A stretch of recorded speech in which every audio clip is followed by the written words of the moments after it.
belajar bersama ya tentang bahasa Jawa bersama Mister Daman minggu lalu.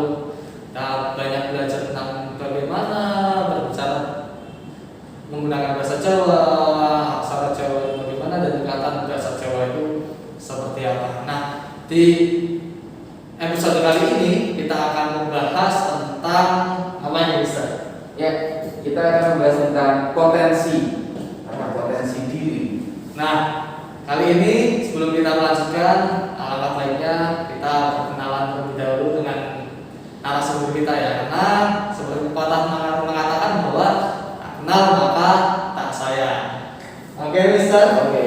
Nah, di samping Mister Arya ini merupakan narasumber kita yang bernama Mister Bangga atau yang biasa disebut Mister Tio. Mister Tio ya. Sering dipanggilnya Mister Tio kalau di sekolah. Nah, mungkin bisa memperkenalkan diri. Oke, lagi Mister. Ya, terima kasih Mister Arya. Shalom, selamat siang anak-anak dan juga para orang tua yang sedang mendengarkan atau menyaksikan tayangan Joyful Grace dari SMP Anak ini. Perkenalkan, nama saya adalah Bangga Putra, tapi lebih sering dipanggil sebagai Mister Tio, dan saya di sini merupakan wakil kepala sekolah di SMP Natra. Dan pada kesempatan kali ini kita akan berbicara banyak, kita akan ngobrol-ngobrol banyak tentang potensi diri. Gitu, Mister. Oke, thank you Mister untuk perkenalannya. Nah, mungkin kalian sering ya mendengar kata potensi. Nah, atau mungkin juga kalian sering menyebut kata potensi. Misalnya nih, wah anak ini berpotensi banget ya jadi seorang penyanyi misalnya. Atau mungkin pernah dengar seorang atlet berpotensi. Nah, atau mungkin bagi para orang tua nih pernah mengatakan kepada anaknya bahwa wah anakku ini berpotensi menjadi seorang saintis, ilmuwan atau lain sebagainya. Bagi anak-anak atau orang tua pasti sangat familiar dengan kata potensi ini. Nah, sebenarnya potensi itu seperti apa sih? Nah, nanti kita akan bahas lebih dalam lagi dan berbagai hal tentang potensi. Oke, bisa. Nah, untuk membahas lebih lanjut, nah sebelumnya saya mau bertanya kepada Ustaz. Potensi itu seperti apa sih? Oke. Ya, jadi kalau kita melihat dari potensi ini sangat dekat dengan dunia psikologi ya sebenarnya. Dunia psikologi dan juga konseling yang mungkin Mr. Arya ini jauh lebih familiar dan jauh lebih menguasai itu. Tetapi ada berbagai macam penjelasan dari ahli ya, dari berbagai macam ahli mengatakan tentang potensi dan lain sebagainya. Tapi di sini saya mencoba untuk merangkumnya, saya mencoba untuk menyederhanakannya. Jadi sebenarnya potensi itu adalah kemampuan dasar manusia. Jadi potensi itu apa yang kita miliki, kemampuan dasar manusia.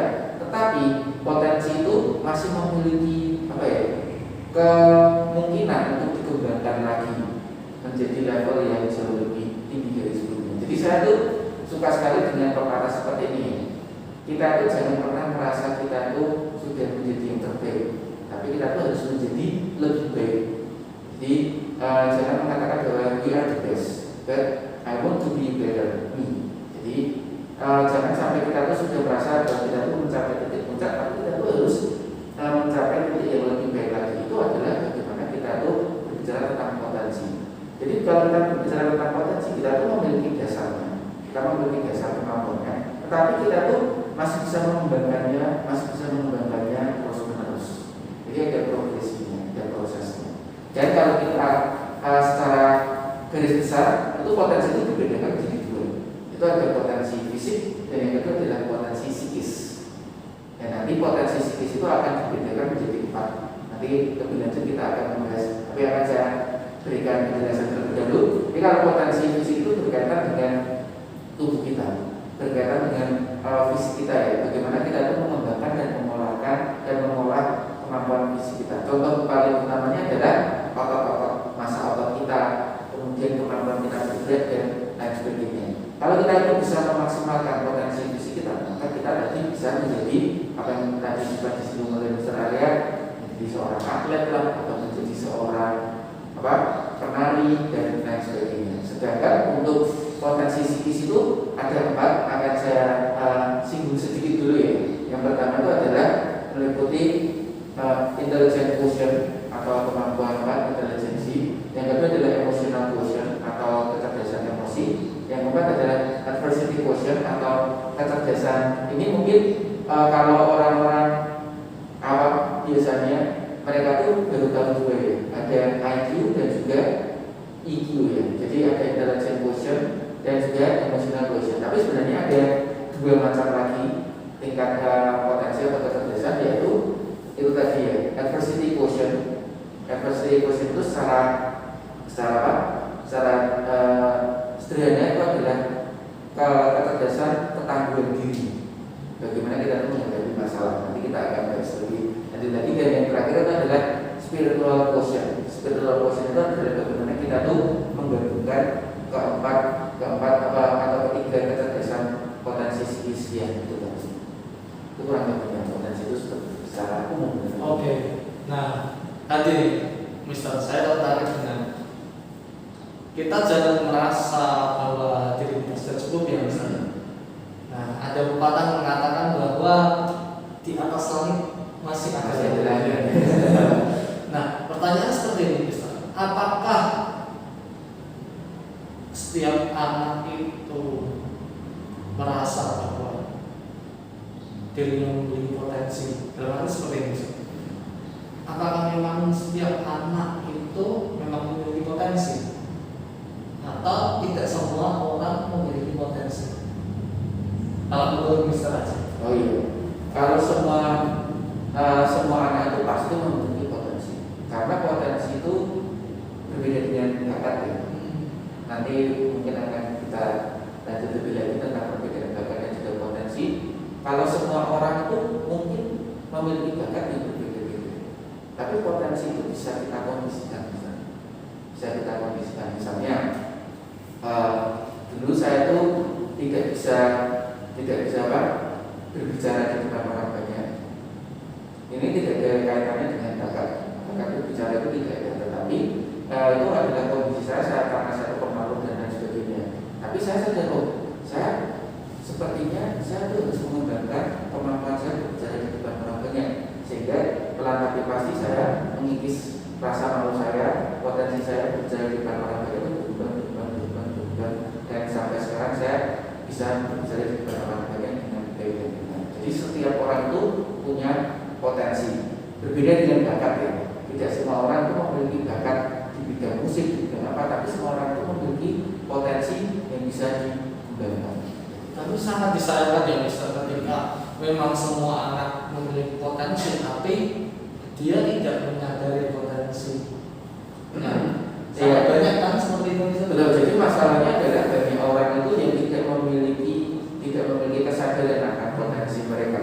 Jadi kalau itu ada berbagai macam caranya sih sebenarnya. Sebenarnya kita tuh bisa menggali lebih dalam lagi kalau kita tuh mengenali diri kita. Tapi zaman sekarang tuh ada berbagai macam alat bantu yang misalnya kalau kita memiliki rezeki yang berlebih misalnya, kalau saya ingin tahu potensi saya itu ada berbagai macam tesnya. Contohnya yang pernah saya lihat itu pakai tes sidik jari.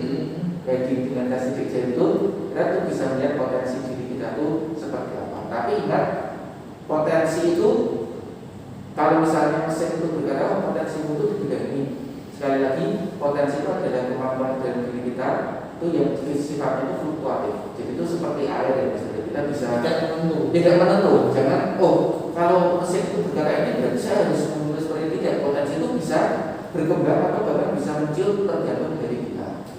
Seperti itu. Karena pengalaman saya Mister, ketika saya menangani murid ya, mungkin di sekolah ini saya belum lama, tapi pengalaman saya termasuk seperti magang dan lain sebagainya, itu memang banyak anak-anak yang belum mengenal potensi. Mereka lebih cenderung mengagumi potensi yang dimiliki oleh orang lain. Seperti ini misalnya ya, ada artis itu misalnya kan sekarang kan lebih ngetren K-pop ya Mister. K-pop atau tapi sebenarnya juga fansnya yang bisa mendengar K-pop ya. zaman SMP Mister. Tahu ada siswa-siswa, siswi yang misalnya nih melihat TikTok, wah orang ini kok hebat banget ya, bisa nyanyi, suaranya bagus, bisa dance, punya karisma. Tapi aku merasa bahwa aku nggak punya potensi. Aku pengen seperti artis itu, tapi aku aja nggak punya kemampuan seperti orang tersebut. Kadang menemukan banyak kasus ya seperti itu bisa minder. Nah, yang minder itu yang banyak menghalangi siswa-siswi itu mengenal potensi dirinya sendiri. Mungkin Mister punya tanggapan ini intinya adalah seperti ini. Kenapa seseorang itu seharusnya dia itu potensinya itu ada itu, potensinya itu ada, tapi dia itu terhenti sampai di tanggal ke-3 atau tanggal ke-4 misalnya, padahal dia itu seharusnya bisa mencapai ke titik puncak dari potensinya adalah karena kita itu terkadang terlalu sibuk membandingkan diri kita dengan orang lain. Seharusnya ya, ini juga perlu dicatat oleh anak-anak dan juga mungkin orang tua ya, kan kita tuh jangan sekali-kali itu membandingkan diri kita, pencapaian apa yang sudah kita miliki, potensi yang kita miliki itu dengan milik orang lain. Karena kita tuh pribadi yang unik, Tuhan itu menciptakan kita tuh berbeda. Jadi jangan pernah membandingkan seperti ini ya. Wah, misalnya ada YouTuber nih, saya kan yang menanyakan YouTuber. Wah, saya mengidolai, misalnya saya tuh usia anak remaja lah. Sekarang banyak YouTuber yang remaja tapi mereka sudah menghasilkan penghasilan yang luar biasa banyaknya karena subscriber dan lain-lain, padahal usianya masih 15 tahun.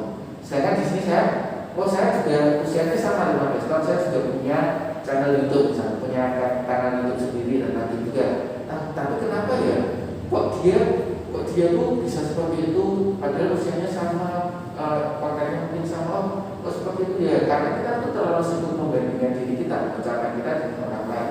Padahal orang lain itu memiliki jalur yang berbeda, memiliki kecepatan yang berbeda. Tidak perlu kita bandingkan diri kita itu dengan orang lain. Kalau kita tuh terlalu sibuk membandingkan diri kita dengan orang lain, maka ya kita akan terhenti di langkah yang ketiga atau keempat, itu bisa mencapai titik yang tertinggi. Satu-satunya orang yang perlu kita bandingkan dengan diri kita adalah diri kita di masa lalu. Jangan pernah kita itu membandingkan diri kita itu dengan orang lain, tapi bandingkanlah diri kita sekarang dengan diri kita di masa lalu. Apa yang dulu di masa lalu itu belum bisa kita lakukan, tapi sekarang sudah bisa kita lakukan. Nantinya kita akan membandingkan diri kita di masa depan dan bisa membandingkan diri kita di masa sekarang. Jadi jangan pernah menganggap bahwa orang lain itu adalah saya. Tidak, tapi kita itu harus berkaca dari diri kita di masa lalu. Jangan jadi kalau kita terlalu sibuk membandingkan, wah saya tuh ingin seperti ini, tapi kok tidak bisa ya, kok tidak bisa. Bagi contoh, saya kan hobinya main sepak bola. Kalau saya bandingkan diri saya dengan Cristiano Ronaldo misalnya jauh sekali. Tapi kalau saya bandingkan diri saya dengan dulu waktu saya masih belum bisa, waktu saya masih remaja dan diri saya sekarang, wah berarti saya akan termotivasi untuk menjadi lebih baik lagi. Tapi jangan pernah bandingkan diri kita dengan orang lain. Kalau kita terlalu sibuk, maka langkah kita akan itu berbeda sekali. Apalagi kalau sekedar bandingin tapi tidak ada usaha yang tidak ada usahanya. Kalau misalnya kalian bandingkan diri kalian dengan orang lain, tapi kalian menjadikan itu motivasi dan terus giat berarti, itu mungkin menjadi energi tambahan ya. Tambah belajar dari orang lain itu boleh. Jadi kalau misalnya, wah tadi seperti YouTuber itu ya, kenapa dia tuh kok seperti itu ya? Saya suruh cari tahu lah rahasia-rahasianya, belajar lebih dalam lagi, kembangkanlah potensi diri kita. Tapi jangan pernah ingin merasa seperti orang tersebut, karena belum tentu orang tersebut, kalau misalnya kita punya potensi yang lain, dia bisa mengikuti. Ya. Dia pun juga tidak sebaik dari kita di bidang yang lain. Nah, kalau bahasa psikologisnya tadi Mister, inferiority complex. Inferiority complex itu merasa rendah diri. Anak-anak zaman sekarang itu banyak yang mengalami inferiority complex ini, rasa rendah diri dan lain sebagainya. Nah, itu ya bisa. Nah, untuk selanjutnya nih bisa, saya tertarik dengan tadi bisa beda bakat dengan minat. Apa sih Mister bedanya bakat sama minat? Beda Minat ya? Beda bakat dan potensi. Beda bakat dan juga potensi. Jadi ada perbedaan mendasar ya. Seperti yang tadi sempat kita singgung bersama. Ini berdasarkan Kamus Besar Bahasa Indonesia ya. Supaya saya tidak salah, saya akan bacakan. Berdasarkan Kamus Besar Bahasa Indonesia, potensi itu diartikan sebagai kemampuan yang mempunyai kemungkinan untuk dikembangkan. Jadi potensi itu kemampuan, tapi memiliki memiliki kemungkinan untuk dikembangkan lebih lanjut lagi, kekuatan, kesanggupan dan juga daya. Sedangkan bakat itu lebih dasar, misalnya kepandaian, sifat atau pembawaan yang dibawa sejak lahir. Jadi di dalam ini ada satu teori psikologi yang terkenal, tapi saya lupa pencetusnya siapa, mohon maaf. Itu manusia itu lahir tidak seperti kotak kosong. Jadi kita itu sudah memiliki microchip di otak kita, dan kita itu sejak lahir itu sudah dari biasanya itu ada faktor hereditas ya, dari gennya orang tua, dari gennya bangga kita, nenek moyang kita itu mungkin akan muncul dan itu akan memberikan kita tuh sifat bawaan, kepandaian bawaan dan lain sebagainya. Itu namanya bakat. Apa yang kita miliki sejak kita tuh lahir itu namanya bakat. Tapi berbeda dengan potensi. Potensi itu apa yang bisa kita kembangkan, apa yang kita bisa gali lebih dalam lagi. Dan ini saya tertarik dengan ini. Mr. Arya kan suka anime. Oh iya. Nah, saya dalam generasi 90-an dulu hiburan kita kan hanya komik ya, baca komik, internet dulu masih susah dan lain sebagainya. Saya juga membaca beberapa anime, dan itu ada satu ini kita belajar ya. Jadi kita bukan membandingkan dengan negara lain, tapi kita belajar apa yang baik dari kebudayaan lain ya, untuk bisa kita tiru, kita bisa kembangkan atau bisa kita modifikasi. Jepang, budaya Jepang gitu. Manga itu namanya manga itu. Manga ya. Dan manga itu ada beberapa ini campur tangan pemerintah Jepang itu dari di pengembangan si komik Jepang itu atau si manga itu. Jadi mereka itu, kalau Mr. Arya perhatikan ya, sebagian besar, tidak semuanya sih, tapi sebagian besar karakter utama dari manga-manga yang terkenal itu, mereka itu lahir tidak dengan bakat istimewa, tapi mereka itu memiliki kemauan untuk mengembangkan potensi. Ya banyak ya yang ceritanya seperti itu. Itu karena apa? Contohnya ya, saya jelaskan ya. Yang pertama itu adalah yang paling legendaris nih. Ini manga yang bisa membuat para mangaka penulis manga ya, mereka itu tertarik untuk menjadi penulis komik itu. Salah satunya adalah komik ini, Dragon Ball. Dan di Dragon Ball itu selalu ada perbandingan antara mereka yang punya bakat sejak lahir dan mereka yang mengembangkan potensi diri mereka. Contohnya di Dragon Ball itu tokoh utamanya adalah Son Goku, sedangkan rival utamanya adalah Vegeta atau Vegeta. Jadi perbedaannya adalah si Vegeta ini dia itu lahir dengan bakat yang luar biasa. Sedangkan Son Goku itu ceritanya ya, nanti kalau tertarik boleh membaca sendiri. Son Goku itu tidak memiliki bakat yang istimewa, sehingga mereka kan ceritanya alien ya, ceritanya dari planet lain kemudian dikirimkan ke planet. Si Goku itu dikirimkan ke planet bumi karena dia itu bakatnya itu nol, tidak memiliki bakat sama sekali. Tapi seiring berjalannya cerita, akhirnya Goku ini memberi potensi dirinya dan dia itu akhirnya bisa mengalahkan Vegeta yang memiliki bakat sejak lahir. Ada lagi, kalau itu jangan terlalu tua ya,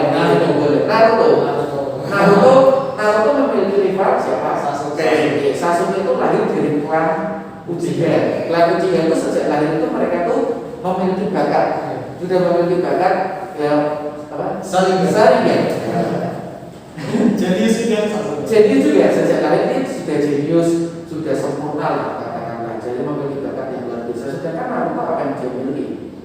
Dia tidak memiliki bakat yang luar biasa, tapi seiring berkembangnya cerita, akhirnya Naruto pun bisa mengembangkan potensi yang dia miliki sehingga dia itu bisa mengalahkan Sasuke sebagai rivalnya dan menjadi Hokage dan lain sebagainya. Jadi itu sebenarnya adalah program dari pemerintah Jepang. Kenapa mereka itu menyisipkan bahwa di sini potensi itu jauh lebih penting daripada mengembangkan potensi, ya. bukan hanya potensi yang berhenti sampai di sini, tapi bagaimana cara kita untuk mengembangkan potensi yang kita miliki itu jauh lebih penting ketimbang kita tuh mencari tahu, oh saya bakatnya di sini, oh bakatnya itu juga penting, tetapi kita akan lebih sukses kalau kita itu bisa mengembangkan potensi diri yang kita miliki. Jadi jangan pernah merasa menyalahkan keadaan. Pantas dia itu bisa bermain musik dengan hebat sekali. Karena dia kaya, orang tuanya pemusik semua, bisa dia sudah membiayai, dia sudah memiliki bakat sejak lahir dan lain sebagainya. Jangan pernah salahkan. Tapi kita memiliki berbagai macam cara untuk mengembangkan potensi diri kita. Seperti itu. Nah, seperti halnya di Jepang tadi yang memfasilitasi peserta didik di sana untuk mengembangkan potensi. Nah, sedikit info nih, di SMK Terang itu juga memfasilitasi pengembangan potensi peserta didik loh. Setiap tahun di SMK Terang itu akan mengadakan tes potensi, baik akademik maupun non-akademik yang selain itu juga tes bakat minat yang bisa mengetahui dan memprediksi nanti peserta didik memiliki potensi, bakat, dan minat seperti apa ya. Seperti itu ya bisa. Betul. Jadi potensi, bakat, dan juga minat itu tidak ada yang mereka itu jadi seperti satu keuntungan mutu. Jadi kita tuh dengan adanya bakat kita tuh harus mencari tahu minat kita kemudian mengembangkan potensi diri kita. Jadi dengan adanya tes seperti itu nanti peserta didik akan diarahkan atau dibimbing sesuai dengan potensi atau bakat dan minat yang ia miliki. Nah, kalau soal minat ya tadi ya, kalau minat itu lebih ke kemauan diri sendiri, tetapi dia tidak memiliki potensi atau bakat. Jadi lebih ke kemauan. Misalnya nih, saya memiliki minat di bidang musik, tapi saya tidak punya bakat atau potensi di bidang musik. Nah tentunya yang memiliki minat tapi tidak memiliki potensi atau bakat akan lebih jauh jarak belajar dan nanti akan lebih kesulitan, membutuhkan kerja yang lebih ekstra. Iya. Tapi bukan berarti tidak bisa. Tapi ya untuk efisiensi waktu dalam belajar itu mungkin lebih lama. Nah, kembali lagi ke potensi ini, Mister. Tadi misal saya tertarik dengan jenis-jenis potensi yang tadi sudah disebutkan secara singkat. Mungkin bisa lebih dijelaskan lagi. Oke. Jadi tadi Mister saya sudah pernah katakan ada 5 jenis potensi ya, 5 jenis potensi dibagi menjadi 2, yang secara fisik, yang kedua itu adalah secara psikis ya, atau apa yang ada di dalam kita. Jadi yang secara fisik terlebih dahulu atau psikomotorik ini adalah potensi yang dimiliki manusia dalam sisi fisik yang biasanya itu kalau dia itu memiliki potensi di dalam fisiknya, dia itu memiliki kemampuan untuk mengkoordinir badannya. Jadi bagaimana kita tuh ini macam-macam ya, tidak hanya sekedar menjadi atlet saja. Misalnya menjadi seorang penari, atau kalau kita tuh menjadi seorang pelukis dan lain sebagainya. Orang yang bisa memaksimalkan potensi fisiknya, maka dia bisa menggerakkan anggota tubuhnya itu sesuai dengan apa yang dia inginkan. Jadi kalau kita tuh memiliki, intinya kuncinya itu adalah tadi ya, kita bakat itu tentunya menentukan nanti efisiensi belajarnya. Akan lebih baik kalau kita tuh misalnya bakatnya itu, misalnya contohnya misalnya adalah musik ya, musik. Kalau kita tuh sejak lahir sudah memiliki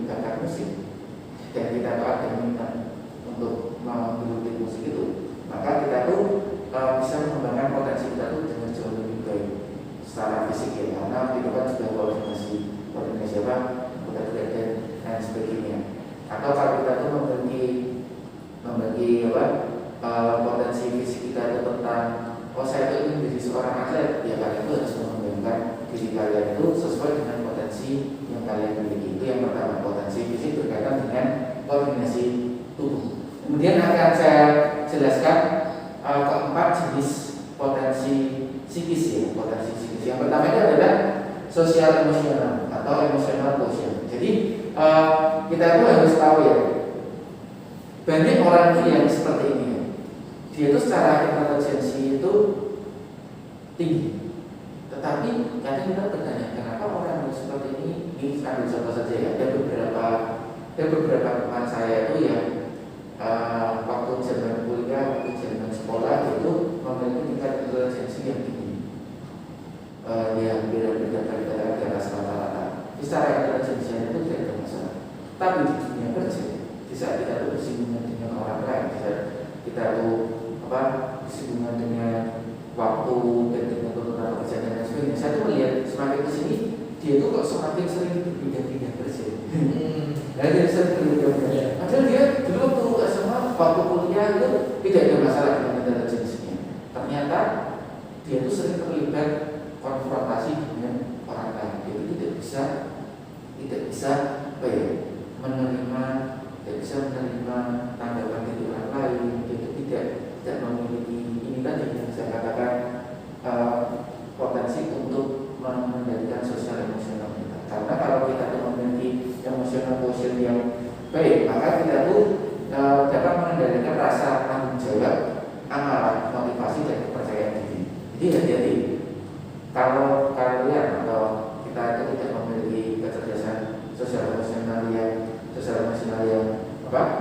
mencukupi, maka kita tuh akan sering jatuh kalau kita tuh berkonfrontasi dengan orang lain. Misalnya, saya tidak terima ada yang memberikan masukan terhadap pekerjaan saya, tidak bisa mengendalikan rasa amarah. Kemudian kalau kita tuh menerima masukan, motivasi kita tuh tiba-tiba bisa motivasi kerja, motivasi belajar dan lain sebagainya. Kemudian kepercayaan diri itu akan menyebabkan kepercayaan diri kita tuh juga turun juga. Jadi kalau kita tuh memiliki potensi sosial emosional yang baik, maka kita tuh akan menjadi pribadi yang lebih tangguh lagi di saat kita tuh di dalam lingkungan belajar, kerja dan sebagainya. Selanjutnya ada potensi daya juang nih, adversity quotient. Ini mungkin yang cukup baru ya. Mungkin beberapa dari kita kurang begitu familiar dengan adversity quotient ini. Saya juga baru sedang mempelajarinya. Saya juga sedang mempelajarinya dari berbagai macam sumber. Akan saya jelaskan. Jadi potensi daya juang itu adalah potensi ketahanan yang berkaitan dengan ketangguhan, keuletan dan juga semangat juang. Jadi tidak mungkin kita itu tidak mengalami masalah, kejatuhan, kegagalan itu pasti. Tapi orang yang memiliki adversity quotient yang mencukupi, dia itu akan bangkit dari masalah yang dia alami. Nah ini artinya adalah salah satu jenis potensi itu yang dibutuhkan di masa sekarang. Karena ya ada satu hal itu yang cukup miris. Waktu saya itu pergi ke salah satu kota besar di Indonesia, waktu saya maju ini sebelum corona sih, beberapa bulan sebelum corona, saya tuh ini contoh kasus ya misalnya, saya tuh pergi ke sebuah apartemen di sana kan gedung-gedungnya tinggi sekali, berbeda sedikit sekali, ya berbeda ya. Di situ kan apartemen itu berapa puluh lantai gitu. Apartemen dan itu penuh sesak orang yang tinggal di sana. Itu ada saya perhatikan. Saya tanya kepada pengurus apartemennya, Pak, kenapa? Ini kalau tidak percaya bolehlah pergi ke kota-kota besar itu hampir di setiap apartemen di kota-kota besar di Indonesia itu ada sistemnya seperti ini. Setiap 10 lantai itu ada jaring pengaman. Jadi setiap apartemennya kan modelnya seperti ini ya. Kota itu kemudian di tengahnya itu kan kosong, di tengah itu tidak ada. Jadi tidak semuanya itu benar-benar semua. Dan di setiap 10 lantai itu ada jaring pengamannya. Jaring pengaman kemudian nanti 10 lantai itu ada jaring pengaman. Saya tanya kepada pemiliknya, ini kok dipasang jaring itu kenapa? Karena banyak orang yang bunuh diri. Jadi mereka tuh bunuh diri dan mereka tuh lompat dari apartemennya itu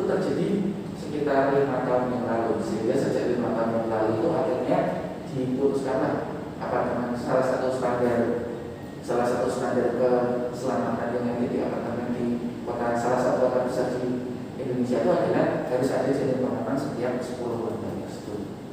Kenapa maraknya orang yang melakukan kegiatan bunuh diri? Karena mereka itu tidak memiliki ini tadi existing person yang mencukupi. Jadi kalau mereka itu terkena masalah, ayo sudahlah, saya tidak memiliki keurutan, tidak punya tidak punya semangat juang dan sebagainya. Akhirnya, ayo sudahlah, kalau ada masalah cari jalan pintas, lompat bunuh diri selesai. Ada yang mau selesai tidak? Apalagi anak-anak muda zaman sekarang yang bersama jatuh cinta, patah hati. Hati-hati lah, hati-hati. Itu anak SMP sekarang saja sudah mulai baru berbahaya tuh kalau dia cinta itu bisa menjadi sesuatu yang positif pasti. Tapi hati-hati, jangan sepenuhnya tuh kita mencintai seseorang. Kalau hancur berkebaikan, dan kalau tidak punya efektif positif yang baik, kita tidak akan bisa berkembang itu. Saya kemarin habis lihat film serial bagus bisa. Itu karena saya suka lihat film kungfu silat. Saya kemarin lihat itu judulnya Heroes tahun 2019 keluar. Itu serial. Nah, dia ceritanya memang dia memiliki potensi dalam hal kungfu. Jadi dia terkenal bisa mengalahkan master kungfu yang ada di wilayahnya, negaranya. Tapi seiring dia potensinya keluar dan dia menjadi hebat, dia banyak dibenci sama orang-orang. Iya.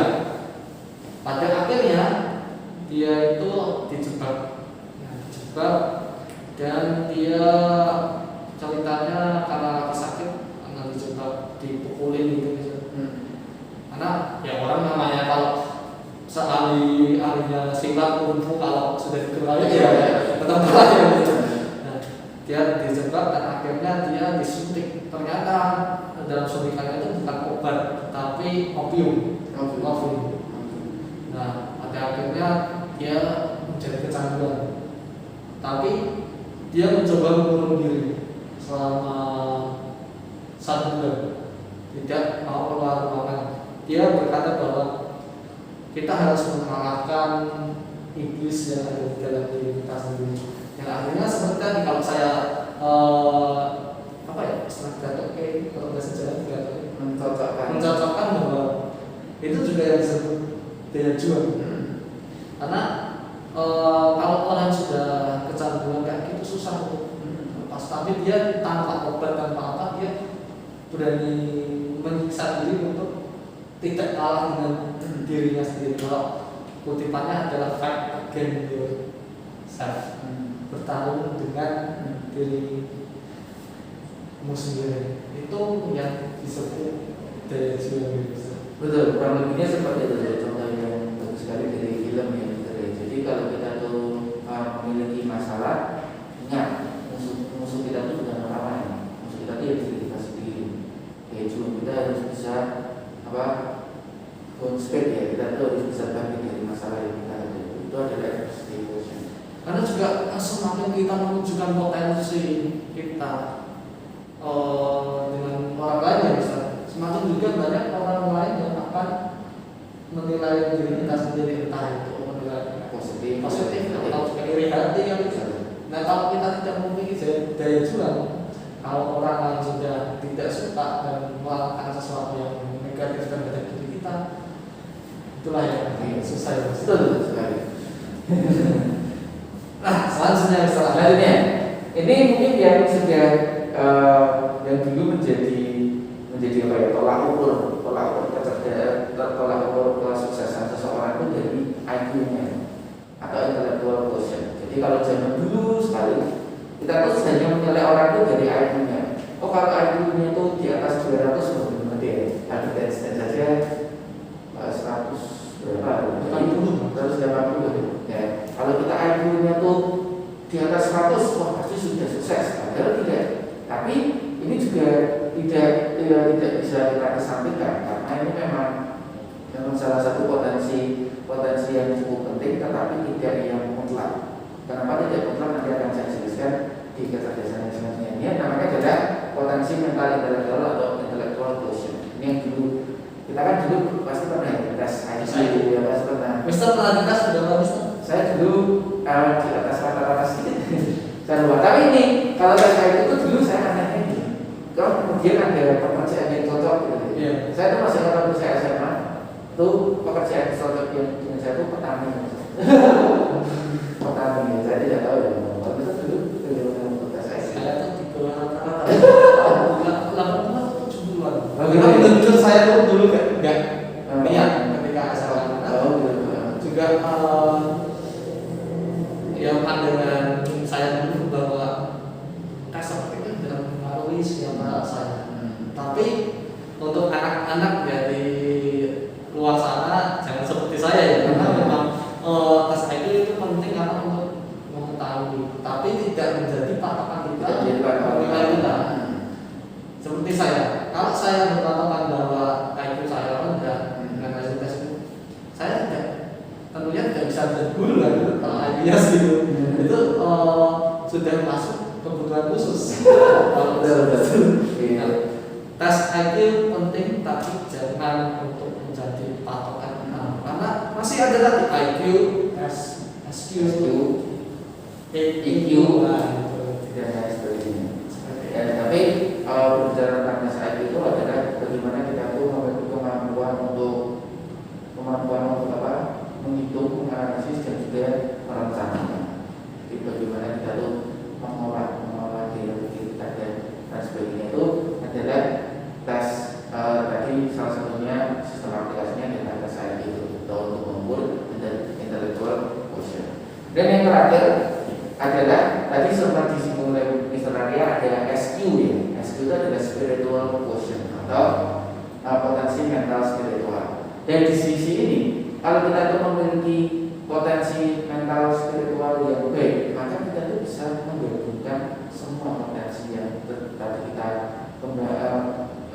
potensi psikis ya khususnya ya. Jadi ketika potensi psikis itu ada emotional quotient, kemudian ada adversity quotient dan intellectual quotient.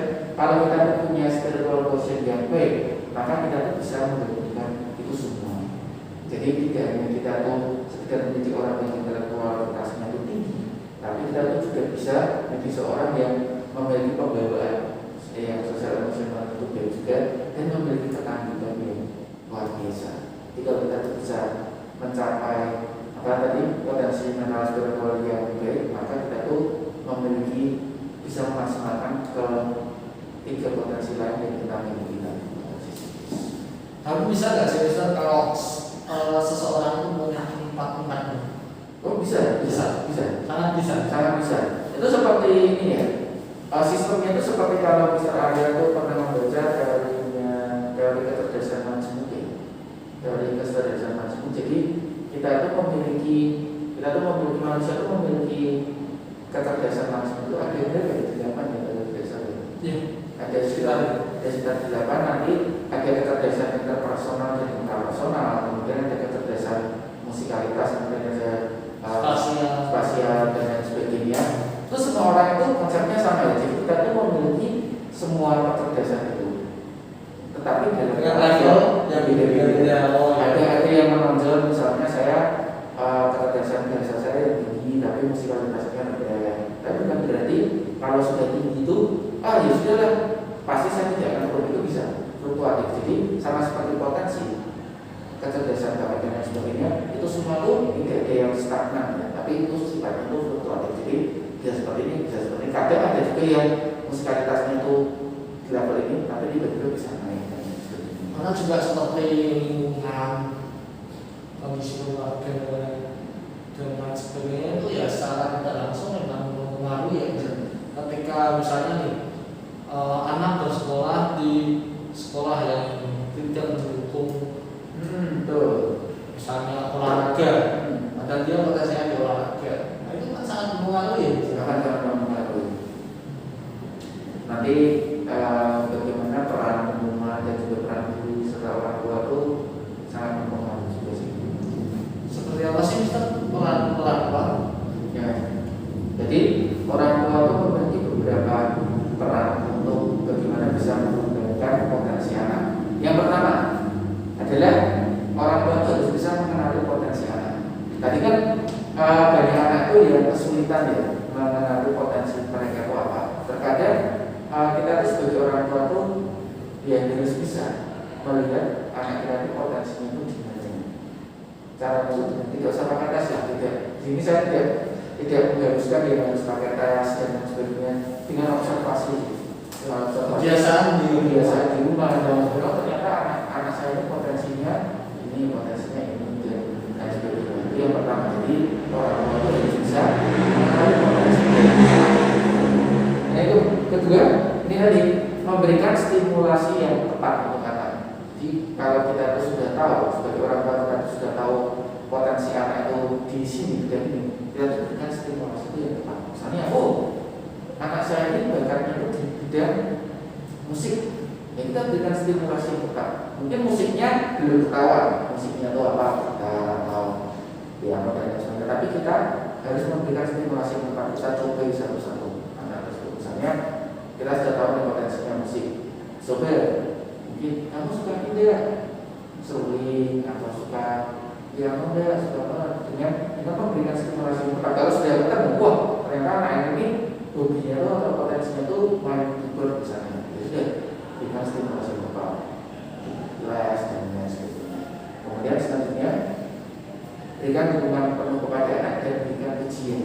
Ini peran reward dan juga jadi jangan sampai anak itu ini ya, jangan sampai anak itu apa ya, mereka itu sedang dalam proses mengembangkan potensi mereka, sama seperti bunga yang sedang masih pucuk tapi masih mulai untuk mekar. Jangan langsung kita tuh saat mereka masih pucuk kita itu cabut di kelopak ini dengan cara kita berikan tekanan, kita berikan apa.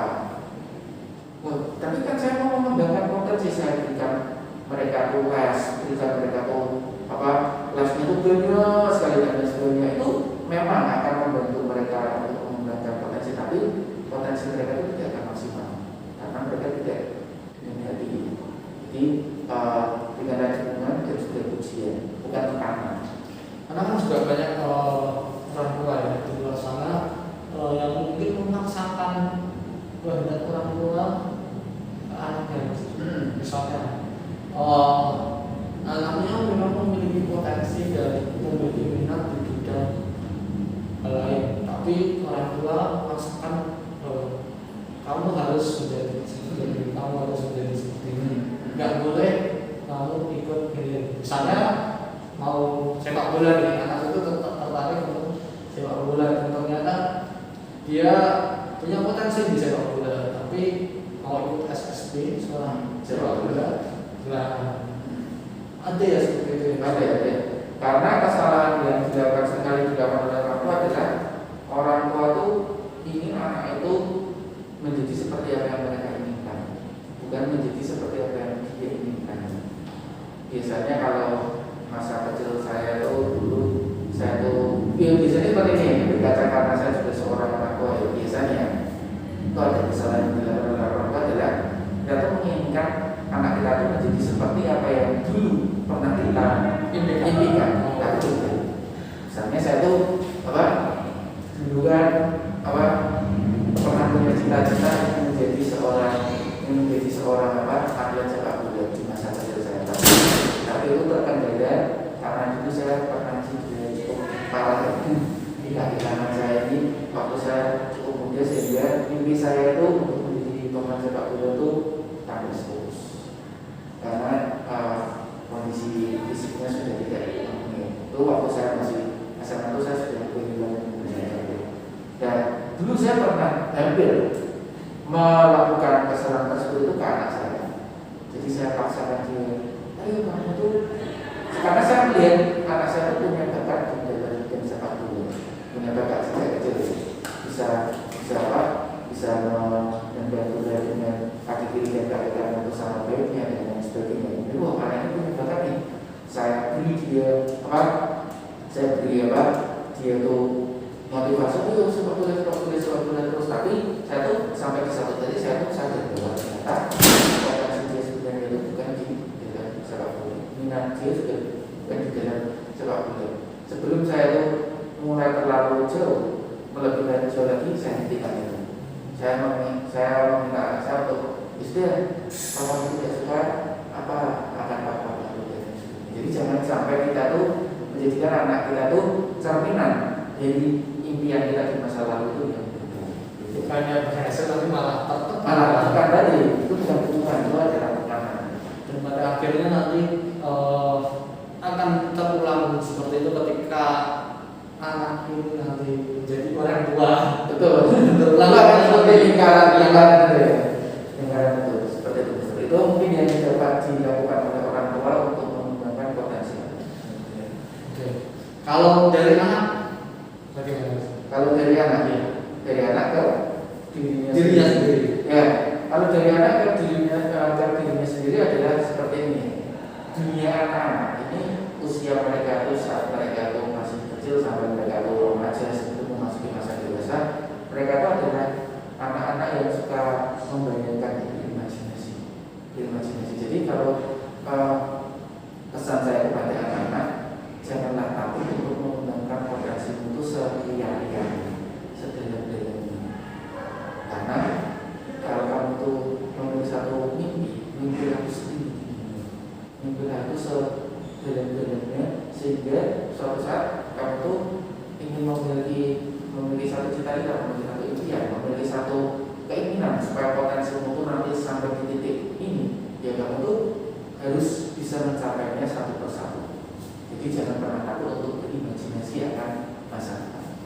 Kalau saya bisa ketika saya membimbing peserta didik atau teman-teman saya yang adik-adik lebih dari saya selalu menekankan seperti ini. Jangan takut dibilang mimpimu tidak realistis, karena mimpi memang tidak ada realistisnya mimpi. Ya. Tapi yang harus kalian tekankan adalah yang perlu realistis adalah ketika kalian melakukan cara untuk mencapai mimpinya itu yang harus realistis. Ketika kalian sudah mengetahui potensi apa yang kalian miliki, tapi itu hanya sekedar mimpi dan kalian tidak melakukan apa-apa, tidak mau mencoba, tidak berlatih dan lain sebagainya, itu yang tidak realistis. Tapi kalau kalian sudah bermimpi setinggi langit dan kalian mencoba untuk baik, untuk latihan, untuk belajar terus mengembangkan potensi yang kalian miliki, itu yang dinamakan realistis ya bisa. Karena banyak mimpi itu tidak masalah ya. Jadi karena banyak temuan-temuan para penemu itu yang temuan yang ada di dunia masa sekarang itu, mereka tuh tidak sempat untuk mengakui bahwa mereka tuh terinspirasi dari mimpi orang lain. Contoh yang paling nyata itu adalah ini ya. Seringkali itu para penemu itu mereka tuh terinspirasi dari komik lagi Doraemon. Tahu Doraemon? Lagu dari situ. Mantap aja Itu berbeda sejak tahun 1900 berapa ya? Saya lupa. Tapi pengarang itu Fujiko Fushiro, dia itu memiliki mimpi yang luar biasa. Dan dia tuliskan itu di dalam sebuah karya komik itu, dan ternyata itu juga menginspirasi alat-alatnya ajaibnya Doraemon. Itu menginspirasi para penemu yang ada di dunia itu untuk membuat mereplikasi atau menyatakan alat-alat tersebut. Contoh yang paling paling mudah itu adalah Google Glass, kacamata tapi ada seperti semacam komputer kecil itu. Penemunya itu juga tidak ragu untuk menyebut bahwa itu juga terinspirasi dari salah satunya itu adalah Doraemon. Mimpi itu tidak masalah, tapi jangan terlalu lama. Bangunlah dan jadikanlah mimpi itu jadi kenyataan. Seperti Thomas Alva Edison, dia pada awalnya tidak menyadari potensinya, bahkan bully ya, teman-teman ya, bahkan gurunya untuk ngajar dia dibandingkan orang tuanya, dan orang tuanya berkata bahwa biar saya aja dia. Hampir sering kali dia gagal, banyak rumah kebakaran, dan percobaan yang terakhir dia bisa menciptakan bola lampu yang kita pakai sekarang nih. Kan dalam saat itu dia berhenti untuk menemukan potensinya. Dia memiliki daya juang, dia tidak memiliki daya juang meskipun punya potensi. Percobaan yang tampil kesal itu mungkin dia sudah menyerah ya Menyerah. Nah, Mister ada pesan tidak Mister untuk anak-anak maupun orang tua? Oh iya, untuk anak-anak ya, untuk tadi yang orang tua kan mungkin sudah ya, untuk yang orang tua ya tadi pesannya adalah kenali potensi anak dan lain sebagainya. Yang untuk anak-anak nih, ingatlah kalian itu adalah pribadi yang unik. Kalian temukan cara kalian sendiri untuk menemukan potensi kalian dan mengembangkan potensi kalian. Semua orang itu memiliki metode yang unik. Kalian boleh belajar dari banyak orang, tapi jangan pernah mencoba untuk menjadi orang tersebut. Kalau tadi saya tertarik dengan Thomas Alva Edison, ini berbeda ya. Thomas Alva Edison itu dia itu mengembangkan dia itu memiliki satu cara sendiri untuk mencapai potensi tertinggi dari dirinya sendiri. Itu dia itu punya cara itu seperti ini. Waktu dia itu melakukan percobaan dengan lampu, dia itu menaruh bola lampu itu di tangannya, kemudian bola lampu di tangannya. Jadi dia itu waktu menulis percobaan dia kan ngantuk ya misalnya, ngantuk. Dan kalau dia itu ngantuk maka genggamannya itu akan terlepas dan bola lampunya itu akan pecah. Dan itu akan membangunkan dia. Menurut Thomas Alva Edison, waktu saat dia itu terbangun itu, dia itu mendapatkan inspirasi untuk memajukan karyanya. Jadi setiap dia itu tidur pecah, dapat kemajuan lagi, mungkin ngantuk lagi, seperti itu. Diulang-ulang terus seperti itu. Tentunya kalian juga tidak harus menjadi seperti Thomas Alva Edison, tidak harus. Tapi kalian carilah cara untuk bagaimana mengembangkan potensi kalian sendiri. Dan itu semua orang tuh melakukan itu dengan cara yang unik.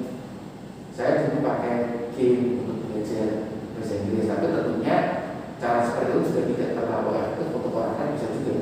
Jadi jangan pernah kita tuh harus belajar dari orang lain, tapi jangan kita tuh meniru 100% apa yang mereka lakukan. Kalian itu unik, punya caranya sendiri, dan jangan ragu untuk mengembangkan potensi kalian sampai ke titik yang tertinggi. Oke, kalau dari Mister Arya yang pertama, jangan takut untuk mencoba, jangan takut untuk minta bantuan orang lain, jangan takut untuk melakukan. Kalau misalnya kalian ingin mengetahui lebih dalam dan lain sebagainya tentang potensi bakat dan minat kalian jangan takut untuk melakukan tes IQ, tes bakat minat dan tes potensi akademik maupun non akademik. Kalian bisa minta bantuan dengan yang sudah profesional di bidang tes tersebut. Yang kedua, jangan menyerah. Kalau kalian mengembangkan potensi kalian, jangan pernah menyerah. Kalian terus, kalau gagal bangkit lagi, dan memiliki daya juang. Yang ketiga, teruslah berlatih. Jangan cepat puas. Karena orang yang cepat puas potensinya akan berhenti sampai di situ. Jangan pernah cepat puas. Kalau kalian tidak cepat puas, kalian akan terus mencari tahu, terus mengembangkan potensi yang kalian miliki. Begitu ya, Mister? Ya. Oke, thank you so much, Mister, sudah berbincang menemani kita di episode kali ini. Nah, oke, kita sampai di penghujung program kita. Terima kasih untuk kalian yang telah menyimak terus program Joyful Grace dari awal sampai akhir, dari episode pertama sampai episode kali ini. Kami harap kalian terus setia dalam program Joyful Grace SMP Anak Terang Streaming and Radio Broadcast. Mohon maaf apabila ada kesalahan kata maupun kesalahan lainnya. Semoga kita diberkati oleh Tuhan senantiasa. Tuhan memberkati. Shalom.